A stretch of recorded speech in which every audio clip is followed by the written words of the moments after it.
Hello everyone, welcome to our YouTube channel resources of civil service. ठीक है, तो अब जो हम देख रहे हैं बिहार पीसीएस के जो प्रीवियस के मैथ के क्वेश्चन आए हुए वो देखने वाले हैं। जैसा कि हमें पता है कि हमारे पास 150 क्वेश्चन, ठीक है, 150 टोटल क्वेश्चन आते हैं। 115 से हमारे पास टोटल कितने 10 क्वेश्चन आते हैं मैथ्स, ठीक है, और रीजनिंग दोनों मिला के। तो हमने ये सीरीज स्टार्ट करी है जिसमें हमने क्या करने वाले हैं, जो हमारे पास जितने भी प्रीवियस ईयर्स क्वेश्चन हुए, जैसे 66, ठीक है, उसके बाद उससे पहले 65 हुआ था, फिर 64 हुआ था, ये लास्ट तक 48 तक जहाँ भी ये पेपर हुए थे, जितने भी पेपर हुए थे, ये जितनी बिहार पीसीएस के अभी तक पेपर हुए हैं, ठीक है, उन सब क्वेश्चन, ठीक है, उसमें जितने भी मैथ और रीजनिंग क्वेश्चन आए हुए हैं, ठीक है, वो सारे हम डिस्कस करने वाले हैं। ठीक है, अगर जिस भी बच्चे ने मैथ नहीं पढ़ा है तो हम क्या कर रहे हैं कि ये क्लास आपके लिए लेके आए। इसमें क्या कर सकते हो आप, जितने भी प्रीवियस क्वेश्चन है वो सब कराएंगे। अगर आप इन क्लासेस को सही से देख लेते हो, ठीक है, तो इसमें क्या होगा, जैसे 10 क्वेश्चन आए हैं, 10 क्वेश्चन में से आप डेफिनेटली 9 से लेकर 8 क्वेश्चन तक कर पाओगे। ठीक है, एक आध क्वेश्चन को छोड़ देते हैं, हो सकता है वो वहाँ माइंड में ना है, हो सकता है घर आके आपसे हो जाएगा। ठीक है, ऐसा जरूरी नहीं कि आपसे घर पे आके ही ना हो, वरना 10 के 10 क्वेश्चन वहाँ पे आपसे ये हो जाएंगे। ठीक है, आपको करना क्या, सिर्फ ये प्लेलिस्ट जो प्रीवियस के क्वेश्चन है वही आपको देख लेने हैं। ठीक है, तो अब ये नेक्स्ट पेपर, एक पेपर पहले हम डिस्कस कर चुके हैं, अब ये नेक्स्ट पेपर हम डिस्कस करने वाले हैं। ठीक है, इसका पहला क्वेश्चन जो हमें दिया, ठीक है, इसका पहले क्वेश्चन में हमें दिया कि क्या,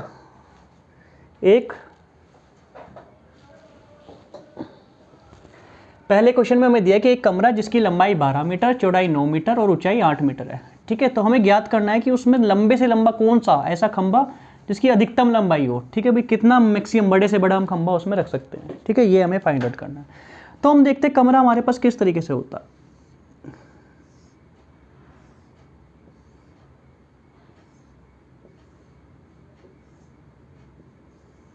ये हमारे पास कुछ इस तरीके से क्या होता है कमरा, ये 3D फिगर होती है।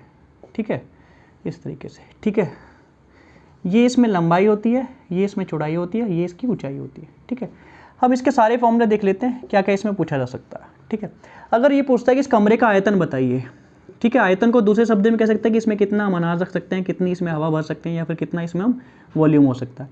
तो वॉल्यूम निकालने का, आयतन निकालने का हमारे पास फॉर्मूला होता है L × B × H, यानी कि लंबाई गुना चौड़ाई और गुना ऊंचाई। ठीक है, अगर हमसे आयतन निकालने का पूछा है तो हम इस तरीके से निकालेंगे। अगर वो हमसे पूछता है कि इसमें कितना लंबे से लंबा, ठीक है, इसे हम डायगोनल भी कह सकते हैं। ठीक है, इसमें क्या होता है कि अगर इस कोने से लेके मैं इसका नीचे जो दूसरा कोने वाला है दूसरी साइड पे, ठीक है, ये कोने से लेके यहाँ तक ये होगा, इसमें सबसे मैक्सिमम नंबर, मैक्सिमम बड़े से बड़ा हम डंडा रख पाएंगे। ठीक है, या खंबा रख पाएंगे, तो उसकी वैल्यू हम निकालते हैं इस तरीके से, √L² + B² + H², जो हमसे इस क्वेश्चन में ये पूछा ही है। ठीक है, इसके अलावा और हमसे क्या पूछा जा सकता है, इसके अलावा हमसे इसे पूछ सकता है इसका संपूर्ण पृष्ठ कितना होगा। इसमें पहले देख लेते हैं हम कितने फेस होने वाले हैं। जैसे अगर हम कमरे को अपनी इमेजिन करें, जैसे अभी जहाँ भी हम बैठे होंगे वहाँ किसी न किसी कमरे में बैठेंगे, तो कमरे में क्या होता है कि कितने फेसेस होते हैं। ठीक है, जैसे हम किसी भी एक साइड मुँह कर ले तो एक हमारे सामने वाली साइड होगा, एक पीछे वाली साइड होगा। ठीक है, 2 फेसेस हो गए। फिर एक हमारे लेफ्ट साइड में होगा, एक हमारे राइट साइड में होगा, 2 फेसेस ये हो गए। ठीक है, इसके अलावा एक क्या होता है जिसके ऊपर हम खड़े हैं, छत, जिसके हम फ्लोर के ऊपर खड़े हैं, और फिर एक क्या होता है छत होते हैं, तो 2 ये हो जाते हैं। ठीक है, कुल मिला के हमारे पास कितने हो जाते हैं, 6 फेसेस हो जाते हैं इसके। ठीक है, 6 इसमें क्या हो जाते हैं फेस, 6 तरीके से फेसेस हो सकते हैं। तो इसका अगर हम संपूर्ण प्रश्न निकालना चाहिए, संपूर्ण प्रश्न मतलब इनका भी एरिया, इसका भी एरिया, इन 2 दीवारों को एरिया, 2 दीवारों का एरिया, ये 2 दीवारों का एरिया। ठीक है, इस तरीके से निकालना चाहिए। तो हमारे पास वो संपूर्ण एरिया जो आता है, संपूर्ण प्रश्न का जो क्षेत्रफल आता है वो आता है 2 × L + B, L × B + B × H + L × H। इस तरीके से ये हमारे पास क्या आ जाता है संपूर्ण पृष्ठ, मतलब कि 6 के 6 दीवार, ठीक है, छत को मिला के, ठीक है, सबका क्षेत्रफल हमसे पूछा जाए तो कितना, इस तरीके से हम निकाल लेंगे। ठीक है, इसे हम संपूर्ण पृष्ठ भी कहते हैं, संपूर्ण पृष्ठीय क्षेत्रफल, संपूर्ण पृष्ठीय क्षेत्रफल। ठीक है, अब कभी कभी हमसे ये पूछा जाता है कि हमें 4 दीवारों पे पेंट करना है या फिर 5 दीवारों पे पेंट, जैसे क्या होता है नॉर्मली हम फ्लोर पे करते हैं, पेंट नहीं करते। ठीक है, हम ऊपर छत पे पेंट करते हैं और बाकी की 4 दीवारों पे करते हैं। ठीक है, तो हम यहाँ देखें किस किस पे हम पेंट करने वाले हैं। ठीक है, देखो ये क्या है, ये किसकी राइट साइड की या लेफ्ट साइड की कोई सी भी दीवार होने वाली है। ठीक है, ये कितना B × H है, तो B × H पे हम पेंट करने वाले हैं। सेम B × H के आगे एक सामने जो होगा बिल्कुल सेम उसका एरिया होना, तो 2 × BH, इस पर हमारा पेंट होने वाला है। फिर हम क्या देखते हैं इधर की साइड, हम देखिए छत पे हम पेंट करने वाले हैं। ठीक है, वहाँ पे हम छत पे क्या होगा, ये हमारे पास लेंथ होने वाली है, ये हमारे पास B होने वाला है। ठीक है, तो प्लस L × B। अब L × B का हम रिवर्स नहीं लेंगे, क्योंकि L × B का रिवर्स क्या होगा, हमारे पास फ्लोर हो जाएगा, फ्लोर पे कभी भी हम क्या पेंट नहीं करते। ठीक है, वहाँ हम इसे छोड़ देते हैं। फिर दूसरा हमारे पास क्या हो जाएगा, 2 × BH हमने ले लिया, L × B हमने पास ले लिया, तो हमारे पास दूसरा आ जाएगा 2 × L × H। ये कौन सी दीवार होने वाली है, ये अगर ये L और ये वाली दीवार, ठीक है, अब एक इसके जस्ट सामने होने वाली है, तो यानी कि इस तरीके से 5 दीवारों पे अगर हमसे पूछा जाए कि हमें पेंट करना है तो हम फिर उसमें ये वाला फॉर्म लगाने पड़ते हैं, ठीक है, 2 into BH plus 2 into LH, ठीक है, और LB, ठीक है। जब हम छत को इंक्लूड कर रहे हैं बट फर्श को इंक्लूड नहीं कर रहे, तो उस केस में हम इस तरीके से एरिया निकालेंगे और फिर उस पर पेंट करेंगे, ठीक है, ये हम कैलकुलेट करते हैं, ठीक है। तो अभी हमारे पास इसमें क्वेश्चन जो पूछा था, हमसे पूछा था मैक्सिमम बड़े से बड़ा हम कितना खंबा इसमें रख सकते हैं, तो उसके लिए जो हमें फॉर्मूला अप्लाई करना था वो ये वाला फॉर्मूला अप्लाई करना था, ठीक है। तो उसके लिए हम क्या करते हैं, इस पर देखते हैं हम। L हमें कितना दिया है यहाँ पे, L हमें दिया 12, ठीक है, 12 का स्क्वायर कितना हो जाएगा 144, प्लस B कितना दिया 9, 9 का स्क्वायर कितना हो जाएगा 81, H कितना दिया हमारे पास 8, 8 का स्क्वायर कितना हो जाएगा 64। इन सबको हम एडिशन कर देते हैं, ठीक है, 144, 81 और 64, ठीक है। 4 और 1 5, 5 और 4 कितना हो जाएगा 9, ठीक है, 4 और 1 5, 8 और 5 13, 13 और 6 19 का 9 यहाँ से लगे 19, 13 और 6 कितने हो जाएंगे 8 और 4 12, 12 और 1 13, 13 और 6 कितना हो जाएगा 19, यहाँ पे कितना का 2, ठीक है, 64, अच्छा यहाँ पे 8 आएगा 289 हो जाएगा यहाँ पे, ये कितना हो गया 289। अब हम देखते हैं अंडर में हमारे पास कितनी वैल्यू होगी 289 आ गई। 289 किसकी वैल्यू होती है 17 की, यानी कि 17 मीटर वो बड़े से बड़ा खंबा होने वाला है जो हम इसमें रख सकते हैं, ठीक है। इसका आंसर इस तरीके निकाला। अब इसमें हमने सारे फॉर्मूले देख लिया, हम इसमें क्या कर सकते हैं, वॉल्यूम भी निकाल सकते हैं, 4 दीवारों का क्षेत्रफल भी निकाल सकते हैं, 5 दीवारों का क्षेत्रफल निकाल सकते हैं, संपूर्ण पृष्ठ एरिया भी निकाल सकते हैं, ठीक है। तो ये इस तरीके से इसमें क्वेश्चन हमने आगे देखे कि 4-5 क्वेश्चन में और एक तरीके से डिस्कस कर लिए। वॉल्यूम अब निकाल सकते हैं हम, ठीक है, 5 दीवारों का क्षेत्रफल निकाल सकते हैं, 4 दीवारों का भी निकाल सकते हैं, और 6 की 6 संपूर्ण पृष्ठ क्षेत्रफल निकाल सकते हैं। तो इस तरीके से क्या करना होता है, ये क्वेश्चन हमें करना होता है। अब हम देखते हैं नेक्स्ट क्वेश्चन।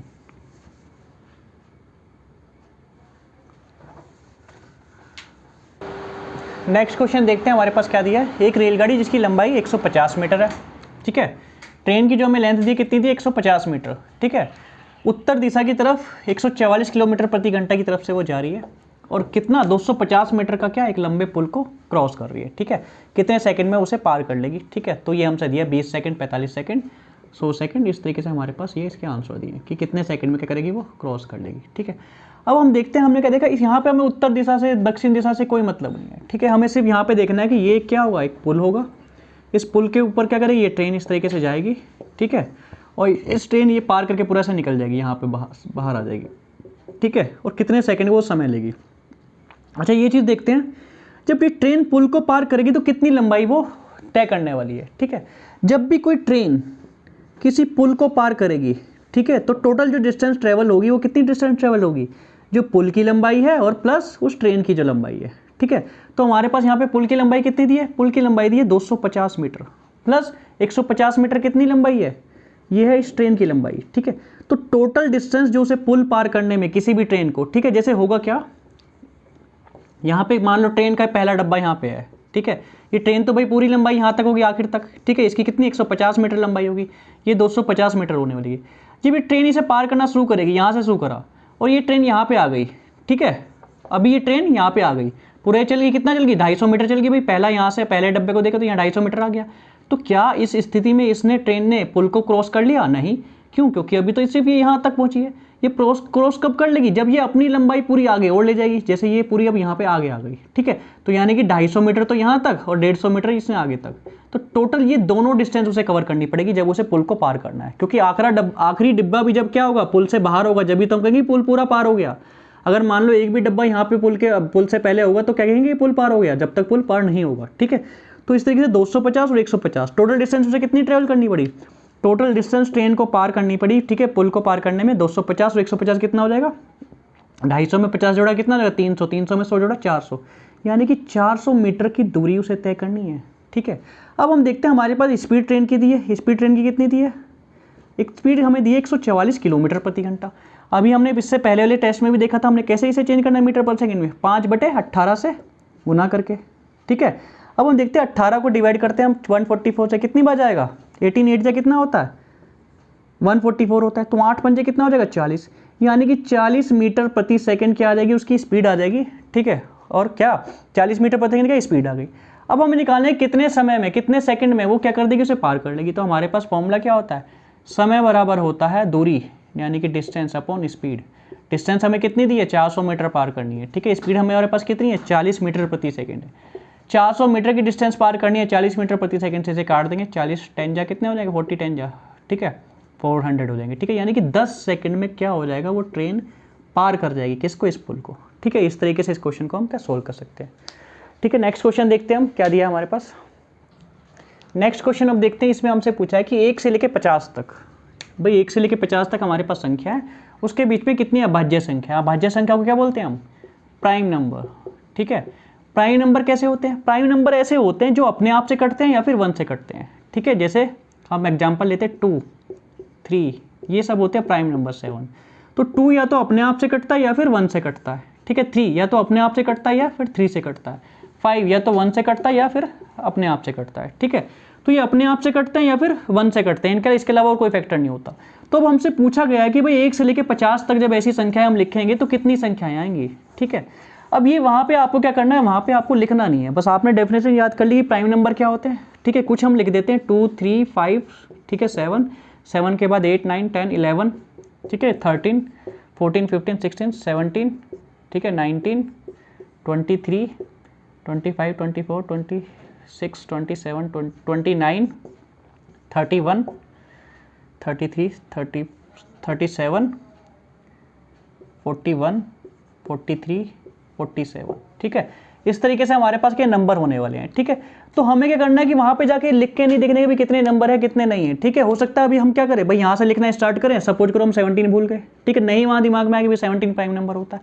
तो हमें करना क्या, बस डायरेक्ट याद करके जाना है कि 1 से लेकर 50 तक, 1 से 50 तक हमारे पास 15 प्राइम नंबर होते हैं, 15 ऐसे नंबर होते हैं जो प्राइम नंबर होते हैं।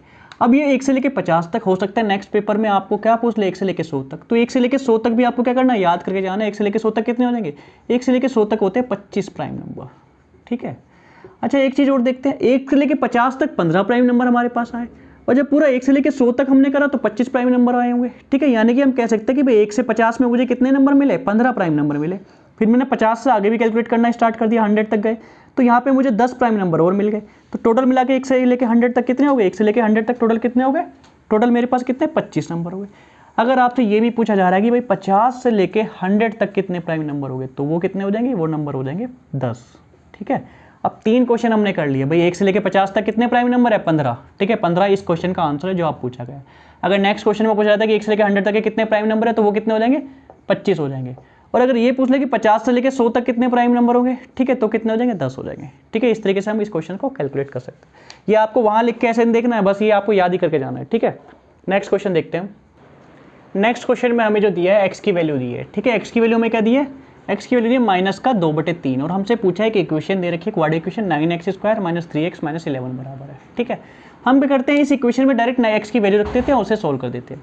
जैसे इसमें एक्स की वैल्यू रखेंगे 9, ठीक है, एक्स की जगह क्या रखेंगे, -2/3, -2/3 एक्स का स्क्वायर है तो स्क्वायर हो जाएगा, -3 इंटू -2/3 और कितना हो जाएगा, -11 हो जाएगा। अब इस इक्वेशन को हमें सोल्व करना है कि कितना इसका आंसर होने वाला है, ठीक है, 9, ठीक है। जब भी हम नेगेटिव नंबर का स्क्वायर करते हैं, सपोज करो हमें -2 का स्क्वायर करना है, ठीक है, तो -2 का स्क्वायर कैसे होगा, -2 की मल्टीप्लाई किस में होगी, -2 में, माइनस माइनस मिलके दोनों जो जब 2 बार मल्टीप्लाई होगा तो प्लस हो जाएगा और इसका आंसर आएगा 4, ठीक है। तो इस तरह से हम देखते हैं माइनस नंबर का स्क्वायर होगा प्लस में आंसर आने वाला है। अब इसका आंसर, इसका स्क्वायर कैसे निकालेंगे भाई, 2 का स्क्वायर कितना हो जाएगा 4, 3 का स्क्वायर कितना हो जाएगा 9, माइनस।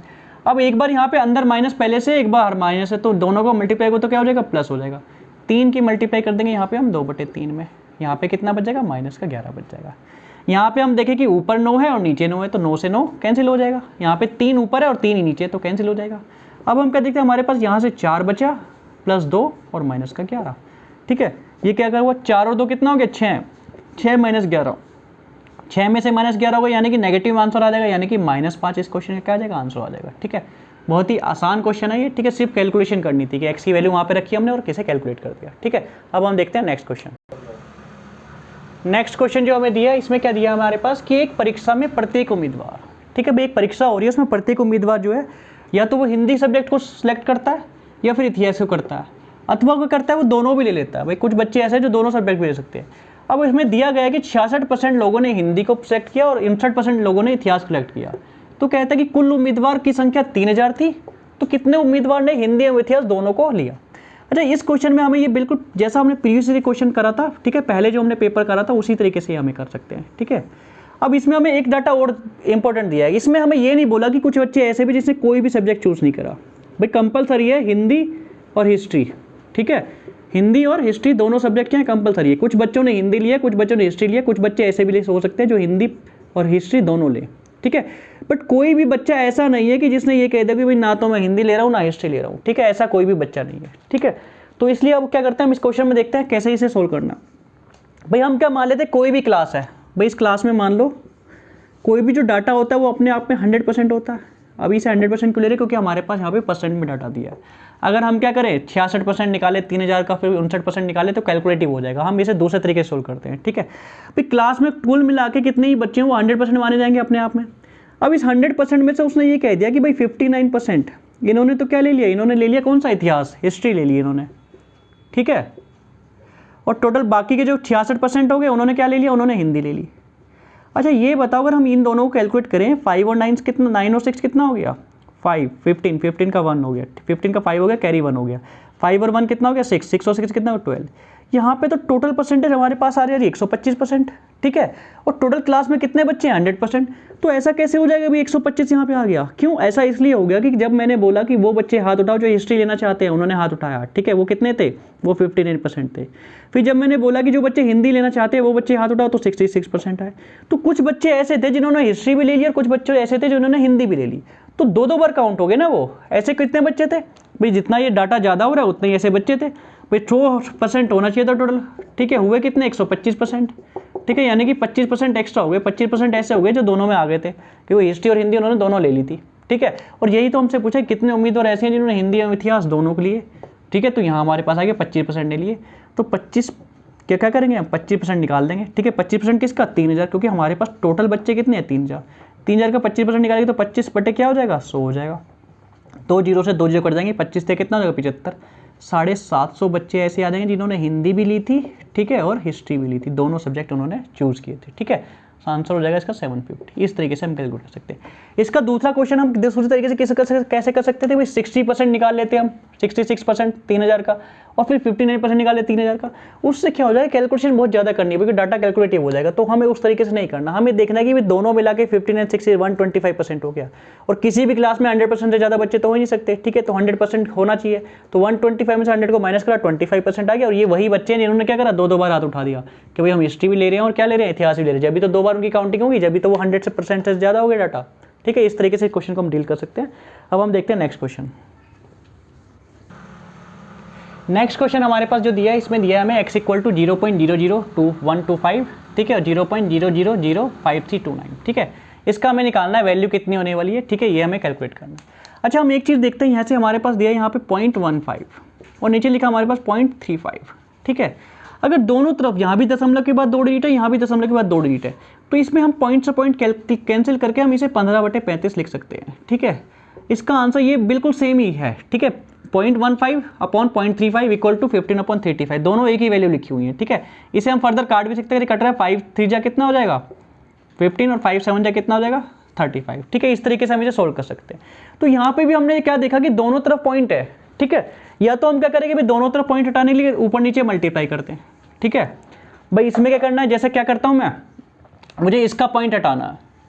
अगर मुझे इसका पॉइंट हटाना है तो दशमलव के बाद कितने डिजिट है इसमें, 1 2 3 4, तो मैं क्या करूँगा ऊपर भी गुना करूँगा उससे ही, ठीक है, और नीचे भी करूँगा, ऐसा ही तो करने वाला हूँ मैं, ठीक है। तो इसका तो ऊपर जब गुना करूँगा तो उसका दशमलव हट जाएगा और नीचे वाला वो रह जाएगा, ठीक है। तो नीचे वाला हम लिख लेते हैं, कितना हो जाएगा 1 के बाद 8 जीरो हो जाएंगी, ठीक है। अब ऊपर वाला जो मैंने लिखा था उससे ये इसका पॉइंट हट गया, ठीक है, उससे ही पॉइंट इसका हटा दिया। अब मैंने ये पॉइंट हटा दिया। अब मैं इस तरीके से इसका भी करता हूँ, इसमें मैं नीचे भी मल्टीप्लाई कर दूंगा और ऊपर भी मल्टीप्लाई कर दूंगा। तो जब नीचे मल्टीप्लाई कर दूंगा उससे तो पॉइंट हट जाएगा, तो ऊपर जो होगा ऊपर वो लिखा रहेगा, ठीक है। तो क्या हो जाएगा, ये 10 के आगे इसमें भी सेम उतनी ही डिजिट है, ठीक है, 4 8 है, ठीक है। तो इस तरीके से क्या हो जाएगा, कैंसिल आउट हो जाएगा। तो अब हम यहाँ देखते हैं यहाँ ये भी तो डायरेक्ट कट ही जा रहे हैं, ठीक है। तो मैं इसकी ऊपर नीचे मल्टीप्लाई करने की क्या जरूरत है। अगर हमारे पास कहीं भी ऐसा क्वेश्चन लिखा है 0.125, ठीक है, नीचे लिखा है 0.325, ठीक है, तो डायरेक्ट पॉइंट से पॉइंट हटा दो। यहाँ पे ये देखना है कि पॉइंट दशमलव के बाद सेम नंबर ऑफ डिजिट होनी चाहिए, ठीक है। तो हमने यहाँ पे क्या देखा, दशमलव के बाद सेम नंबर ऑफ डिजिट थी, इसलिए हमने इसे कैंसिल आउट कर दिया, ठीक है। तो इसलिए मैं अब इसे लिखता ही नहीं हूँ, ठीक है। ये आपको डायरेक्ट सीखना है कि क्या दशमलव के बाद अगर दोनों में सेम डिजिट हो तो आप दशमलव को हटा सकते हो, ठीक है। इसे मैं क्या लिखने वाला हूँ, ठीक है, इसे मैं लिख दिया 0 0 0 1 2 2 5, ठीक है। यहाँ पे लिखा 0.005329। अब इसमें क्या होगा, दशमलव हट जाएगी, क्यों? क्योंकि दोनों के बाद यहाँ पे भी 8 डिजिट है, यहाँ पे भी 8 डिजिट है, ठीक है। अगर अलग होता तो फिर मैं देखता कि मुझे क्या करना है, ठीक है। अब दोनों के बाद बराबर डिजिट है तो इसे मैंने हटा दिया, तो अब ये हो जाएगा, अब ये नंबर क्या हो जाएगा 1225, ठीक है। भाई ये दशमलव हट गया तो अब यही तो नंबर लिखा है, ठीक है। मतलब कि अगर 1225 से पहले अगर कोई जीरो लिखी है तो क्या इसकी कोई वैल्यू है? इसकी कोई वैल्यू नहीं है, यानी कि ये हो गया मेरे पास 1225 और ये मेरे पास कितना हो गया 5329। अब इसका मुझे अंडर रूट निकालना है, ठीक है। इसका अंडर रूट क्या निकालते हैं। अब देखिए 1225 इसका जो होता है स्क्वायर रूट, ठीक है 35 होगा। इसका कितना होता है 5329 का, इसका कितना होता है 73 होता है। अब ये कैसे आया, ये वैल्यू कैसे आई, ठीक है। देखिए कर क्या सकते हो आप, या तो याद कर सकते हो भाई 1 से लेके 50 तक के स्क्वायर आपको याद होने चाहिए, ठीक है। ये आपसे यूज करे जा सकते हैं, ठीक है। और ये 73 भाई 70 मैंने बोला 1 से लेके 50 तक, 73 का कैसे निकालोगे, ठीक है। तो हम इसका निकालने का तरीका भी देख सकते हैं। हम क्या करते हैं, भाग विधि से निकालने की कोशिश करते हैं, ठीक है। हमने यहाँ पे रखा 5329। हमें करना क्या, राइट साइड से भाई इधर से हमने स्टार्ट करा, 2 के पेयर बनाने, भाई 2 का पेयर बन गया, बाद में 2 डिजिट बची तो फिर भी 2 का पेयर बन गया, ठीक है। अब हमें देखना है 53 से ऐसा नंबर जो छोटा नंबर हो और स्क्वायर नंबर भी हो। तो छोटा नंबर क्या होता है 53 से 49। 49 कैसा आएगा 7 × 7, यानी कि यहाँ पे 49 हो गया, ठीक है। हमें यहाँ जो रखना होता है वहीं यहाँ रखना होता है, या फिर यहाँ पे क्या होगा ये स्क्वायर नंबर रखना होता है पहली बार जब हम क्या कर रहे होते हैं, डिवाइड कर रहे होते हैं। अब हमने यहाँ पे जो रखा उसे ही हम इसमें ऐड करते हैं, तो 7 7 कितना हो जाएगा 14 हो जाएगा। 13 में से 9 जाएंगे, कितने बचेंगे 4, ठीक है। फिर कितना हो जाएगा 2 9 हो जाएगा, ठीक है। 429 इस तरीके से ये हो गया हमारे पास। भाई नेक्स्ट पेयर उतार लिया हमने। अब हम यहाँ पे क्या रखूँ, ठीक है, कि ये 429 देखो मैं 3 रखूँ, 3 की 3 में मल्टीप्लाई करें कितना आ गया 9, 14 से कितना हो जाएगा 42, ठीक है। इस तरीके से 429 पे, तो ये अब कैंसिल आउट हो गया, यानी कि पूरा कट गया। अब यहाँ पे मैंने क्या रखा था 3 रखा था, तो ये किसका हो गया 73 का स्क्वायर हो गया, ठीक है। ये हमें पता लग गया। बाकी ये 535 का कैसा है, इसकी हम एक ट्रिक देख लेते हैं, ठीक है। किसी भी नंबर के अगर 5 हो लास्ट में, ठीक है, जैसे हमारे पास पहला नंबर दिया क्या 15 का स्क्वायर देखते हैं हम। अगर हमें 15 का स्क्वायर निकालना है तो 5 का स्क्वायर कितना होता है 25, लास्ट में 25 रख दो, ठीक है। यहाँ पे जो नंबर आने वाला है वो कैसे पता लगेगा, ये नंबर क्या है 1 से अगला नंबर क्या होगा 2, 1 की 2 में मल्टीप्लाई कर दो कितना आ जाएगा 2, ठीक है। तो 225 इस तरीके से मान लो 225 का स्क्वायर निकालना है, ठीक है। 5 का स्क्वायर कितना होता है 25। अब यहाँ पे क्या नंबर आने वाला है 2 से अगला नंबर क्या होता है 3, 2 की 3 में मल्टीप्लाई कर दो कितना आ गया 625, ठीक है। इस तरीके से हमारे पास जैसे 35 का स्क्वायर निकालना है, 5 का स्क्वायर कितना होता है 25, 3 से अगला नंबर क्या होता है 4, 3 की 4 में मल्टीप्लाई कितना हो गया 12, ठीक है 1225 आ गया। यही हमसे इसमें पूछा था, तो 5 का हम ऐसे कैलकुलेट कर सकते हैं, ठीक है। या फिर हम किसी भी तरीके से जिस भी तरीके से हम क्या करें कैलकुलेट करना चाहें हमें पता लग जाएगा कि किस तरीके से। इसके अलावा और प्राइम फैक्टराइजेशन की विधि भी होती है जो हमने सीखी होंगी बचपन में, उस तरीके से हम स्क्वायर निकाल सकते हैं, ठीक है। अब हम देखते हैं नेक्स्ट क्वेश्चन। नेक्स्ट क्वेश्चन जो हमारे पास इसमें हमें दिया है कि x + y, ठीक है, x + 1/y इसकी वैल्यू हमें दी है 1, ठीक है, और y + 1/z इसकी वैल्यू दी है 1, ठीक है, और हमें निकालना है z + x की वैल्यू, ठीक है। यहाँ पे देखिए हम देखते हैं हमें सबसे पहले फाइंड आउट क्या करना है, हमें फाइंड करना है कि z + 1/x की वैल्यू क्या होगी। अगर मुझे z की वैल्यू पता लग जाए और x की वैल्यू पता लग जाए, ठीक है, तो मैं क्या करूँगा फिर इसका आंसर बता सकता हूँ। तो मैं देखता हूँ यहाँ पे मुझे 1x दिया है, ठीक है, x में यहाँ पे y दिया है और यहाँ पे y के साथ z दिया है, ठीक है, यानी कि y इन दोनों में कॉमन आ रहा है, ठीक है। तो मैं यहाँ से x की वैल्यू निकालने की कोशिश करता हूँ। x की वैल्यू कितनी आ जाएगी 1 - 1/y, ठीक है, या फिर क्या हो जाएगा y - 1/y हो जाएगा। अगर मैं 1/x निकालूँ तो वो क्या हो जाएगा, भैया x की वैल्यू इतनी है y - 1/y, तो 1/x कितना हो जाएगा, इसका उल्टा हो जाएगा y/y - 1 हो जाएगा।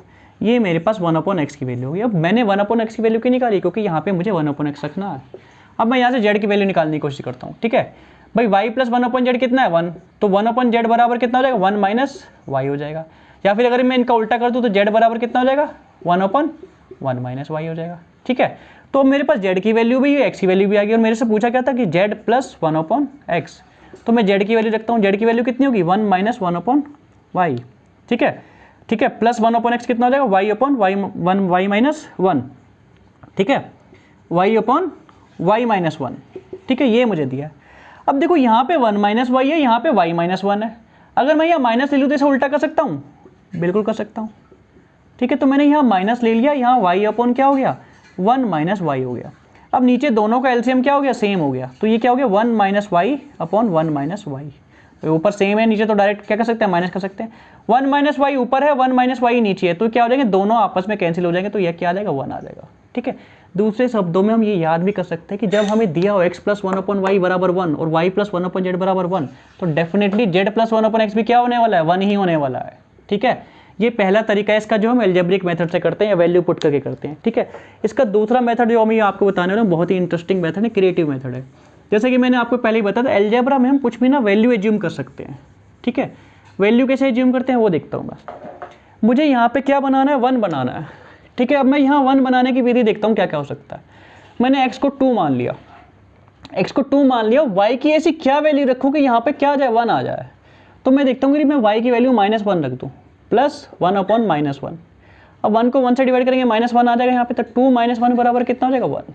ठीक है, यानी कि मैंने देखा कि अगर x बराबर मैं 2 मान रहा हूँ और y बराबर कितना मान रहा हूँ, -1 मान रहा हूँ, तो मेरे पास ये वाली वैल्यू यहाँ पे आ जा रही है, x प्लस 1/y = 1 आ जा रहा है। बिल्कुल सही। ठीक है, अब मैं यहाँ से z की वैल्यू निकालने की कोशिश करता हूँ। ठीक है भाई, यहाँ से मेरे पास y की वैल्यू तो आ गई, तो मैं y की वैल्यू रख देता हूँ -1 प्लस 1/z = कितना हो गया, 1 हो गया।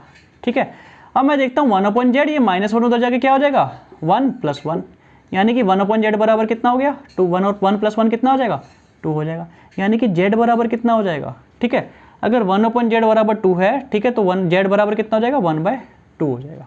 ठीक है, ये मेरे पास वैल्यू आ गई। अब मैंने देखा x और y की वैल्यू मैंने एज्यूम करी, y की वैल्यू मैंने यहाँ पे रख दी -1, उससे यहाँ से z की वैल्यू निकाल ली, तो z की वैल्यू कितनी, 1/2 होगी। यानी कि मैं कहूँ कि ये ऐसी इक्वेशन का एक सेट है कि x की वैल्यू अगर मैं 2 रख दूँ, y की वैल्यू -1 रख दूँ और z की वैल्यू कितनी रख दूँ, 1/2 रख दूँ, तो ये तीनों इक्वेशन, ये वाली दोनों इक्वेशन सेटिस्फाइड हो जा रही है। ठीक है, अब देखिए इस हमें निकालना क्या, z प्लस 1/x निकालना है। तो z की वैल्यू मेरे पास कितनी आई, z की वैल्यू मेरे पास कितनी आई है, z की वैल्यू मेरे पास आई है 1/2। ठीक है, 1/2 पूरे z की वैल्यू है, और 1/ यहाँ x लिखा है। अब x की वैल्यू कितनी है मेरे पास, x की वैल्यू मैंने यहाँ से एज्यूम की 2, तो 1/2 कितना हो जाएगा, 1 + 1/2, यानी कि कितना हो जाएगा, 2/2, यानी कि कितना हो जाएगा, 1। यहाँ से भी कितनी वैल्यू रही, 1। ठीक है, तो इस तरीके से अगर हम कैलकुलेशन करते हैं तो हमारे पास ज़्यादा आराम से हो जाएगा, ज़्यादा अच्छे से हो, और ज़्यादा नहीं सोचना पड़ेगा, ये अपने आप से 1 2 4 क्वेश्चन अगर अपने प्रैक्टिस कर ली तो बहुत ईजिली ये हो जाएगा। ठीक है, अब हम देखते हैं नेक्स्ट क्वेश्चन। अब इस क्वेश्चन में हम क्या देखते हैं, हमें दिया कि 4 बहनों की औसत आयु कितनी दी है, 7 वर्ष है। ठीक है, यदि हम माँ की आयु इनमें जोड़ दे तो ठीक है, तो औसत आयु 6 वर्ष बढ़ जाती है। ठीक है, उनकी औसत आयु क्या होती है, 6 वर्ष बढ़ जाती है। और हमें अब इसमें क्या करना है कि माँ की आयु ज्ञात करनी है। अगर हमें यहाँ देखें कि हमारे पास 4 कैंडिडेट थे, 4 कैंडिडेट मतलब 4 सिस्टर थी भाई। पहली सिस्टर का हमने नाम मान लिया A, दूसरे का B, तीसरी का C और चौथी का D। जब हम देखते हैं इसका एवरेज कैसे निकालेंगे भाई, 4 बंदे हैं तो चारों को 4 से डिवाइड कर देंगे और इसका हमारे पास एवरेज कितना गया, 7 वर्ष। ठीक है, या फिर हम ये कह सकते हैं कि A + B + C D, मतलब इन सबकी आयु का जो योग होने वाला है। ठीक है, 4 गुना इधर 7 में कर देंगे 28। भाई चारों की आयु का, चारों की जो एज है उनका सब सम कितने होने का, 28।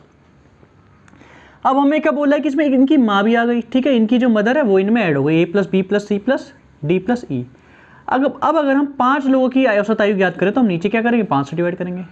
अब हमारे पास यहाँ ये दिया है कि औसत आयु 6 वर्ष बढ़ जाती है, यानी कि पहले आयु औसत आयु 7 थी, अब 6 वर्ष बढ़ गई तो कितनी होगी, 7 और 6 13, यानी कि अब इनकी आयु कितनी होगी, 13 वर्ष हो गई।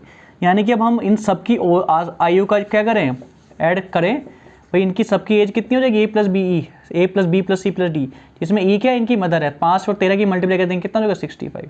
यानी कि जब हम 4 बंदों की एज का सम निकाल दें तो हमारे पास 28 आ रहा है, और 5 बंदों की एज का सम कितना आ रहा है, 65। और ये 5वां बंदा कौन है, 5वां बंदा वही उसकी मदर है। ठीक है, तो हम 5वां मदर उसकी E की एज निकाल लेते हैं। इस इक्वेशन में से मैं इस इक्वेशन को घटा दूंगा तो मेरे पास क्या आ जाएगी, उसकी मदर की एज आ जाएगी। 65 में से मैं 28 को हटा देता हूँ, 15 में से 8 जाएंगे, कितने बचेंगे, 7। यहाँ पर रहेंगे 5, 5 में से 2 गए 3। ठीक है, तो यानी कि इसकी मदर की जो एज होने वाली है 37 एज होने वाली है। ठीक है, इस तरीके से क्या कर सकते हैं, हम इसे कैलकुलेट कर सकते हैं। या फिर इसका हम एक दूसरा तरीका भी देखते हैं। ठीक है, उसमें हमें ये कैलकुलेशन कुछ भी करने की जरूरत नहीं पड़ेगी, हम डायरेक्टली उसकी एज निकाल पाएंगे। कैसे, हमने क्या देखा कि 4 सिस्टर थी भाई, एक A थी, B थी और दूसरा C और D थी। ठीक है, इन सब की एज कितनी थी, इन सब की एज थी 7 वर्ष। और जब हमने एवरेज की क्लास ली थी हमने देखा था कि क्या, अगर भाई कोई भी बंदा नया आ जाए उसकी सेम ही, भाई इनकी मदर इनमें ऐड हो रही है कि भाई इनकी मदर और एज कैलकुलेट कर ले, अगर वो इनकी मदर भी एज की कितनी होती, 7 साल ही होती, तो क्या एवरेज पे कोई इफेक्ट पड़ता, नहीं भाई 7 साल की चारों। एवरेज का मतलब क्या होता है कि हमने सबको समान मान लिया। भाई ए भी 7 साल का, बी भी 7 साल का, सी भी और डी भी सब 7 साल के हैं, 7 वर्ष जब भी तो इनकी औसत आयु आई।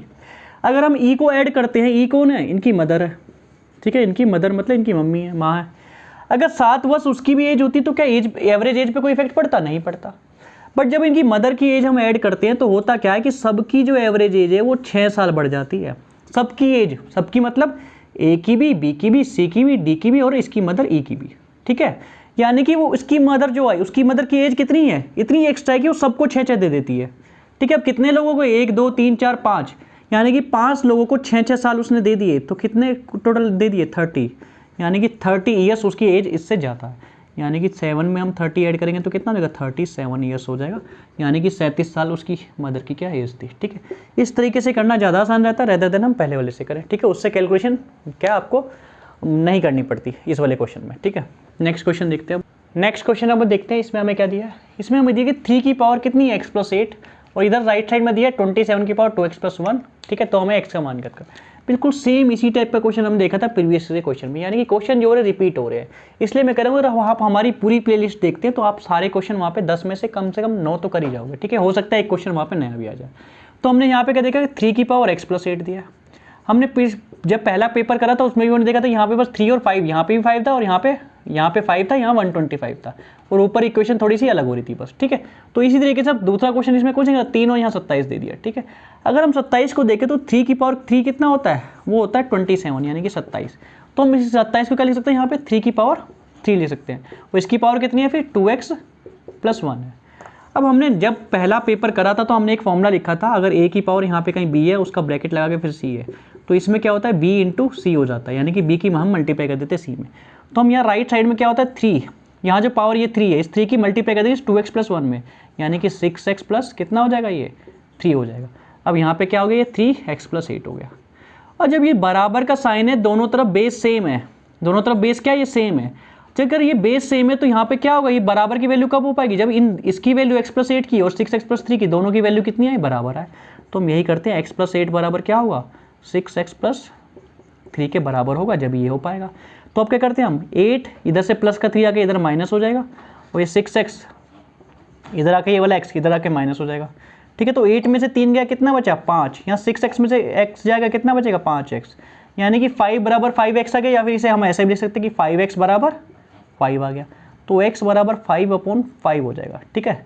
यानी कि 5 से 5 कट जाएगा, कितना आ जाएगा 1 आ जाएगा, यानी कि x की वैल्यू कितनी आ गई 1, यानी कि इसका आंसर क्या हो जाएगा, इसका आंसर हो जाएगा b। इस तरीके से इस क्वेश्चन को हम कर सकते हैं। हमें सिर्फ यहाँ ये देखना है कि यहाँ पे जो भी है, जैसे यहाँ 3 दिया तो यहाँ पे 3 की कुछ ही पावर होगी, हो सकता है वो 9 रख दे, 27 रख दे, या फिर 81 रख दे, ठीक है। 81 क्या होता है, 3 की पावर 4 होता है। तो यहाँ कुछ ऐसी ही वैल्यू देगा जो बेस हमारा सेम हो जाएगा, और बेस सेम हो जाएगा तो ऊपर की जो इसकी पावर है उसे हम क्या करेंगे, डायरेक्ट कंपेयर कर लेंगे।